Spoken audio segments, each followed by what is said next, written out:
I don't have anything to offer on that.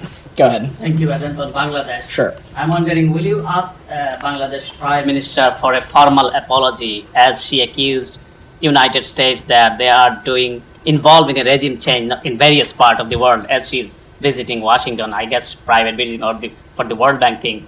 And one of the mouthpiece of the Bangladesh government, Samoy News, they made a lengthy report and accusing US that US embassy in Bangladesh, they're characterizing that a political party of Bangladesh.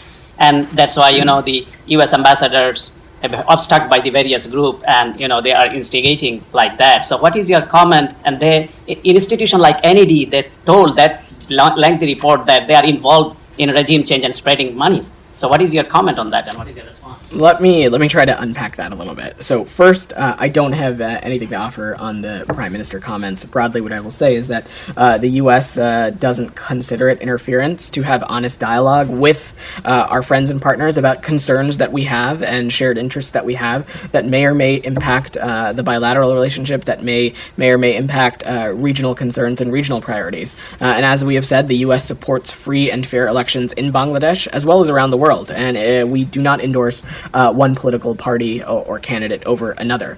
Specifically on the criticism about our embassy in Dhaka, I will say our embassy in Dhaka acts as an envoy for our bilateral relationship with Bangladesh, as well as all of our embassies around the world do. And what I will note, you heard me speak to this yesterday, Bangladesh is a country of great importance to us. It's a country we are interested in deepening our relationships with. In 2022, we celebrated 50 years of bilateral relationships with Bangladesh, and we believe that there's a number of issues in which we can continue to deepen our cooperation on, not just with the Bangladeshi government, but with the Bangladeshi people as well, whether that be addressing the threat of climate change, whether that be deepening economic ties, security concerns as it relates to the Indo-Pacific, and what have you. One more on Bangladesh. Just yesterday, I think it's misrepresented by the various media, control media in Bangladesh, your statement that Secretary Blinken made it very clear when he made foreign minister that not only US, whole world is watching for Bangladesh election as Bangladesh experienced two first election, 2014 and 2018, and you are always urging for a free, fair, credible and neutral election.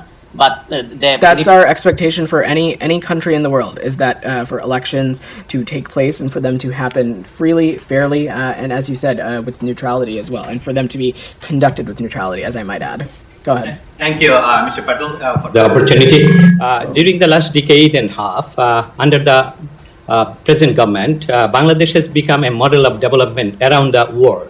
Both World Bank and IMF acknowledge that even this week when the PM is visiting right now here in US capital. Under these circumstances, how US-Bangladesh relation can develop the next level. Many believes that responsibility lies on US being the most powerful country in the world, and you are supporting everywhere the democracy. So what will be the next level of the relationship with Bangladesh? So I think I spoke to this a little bit when answering your colleague's question, and I think you asked a similar question yesterday when I spoke to this, but I will reiterate again that Bangladesh is a country that we're looking to continue to deepen our partnership and relationship with. As I said, this year would be the 51st year of bilateral relationships between the United States and Bangladesh. There are a number of areas, deepening economic ties, addressing climate change, security cooperation, that we believe are very important to continuing to deepen this partnership.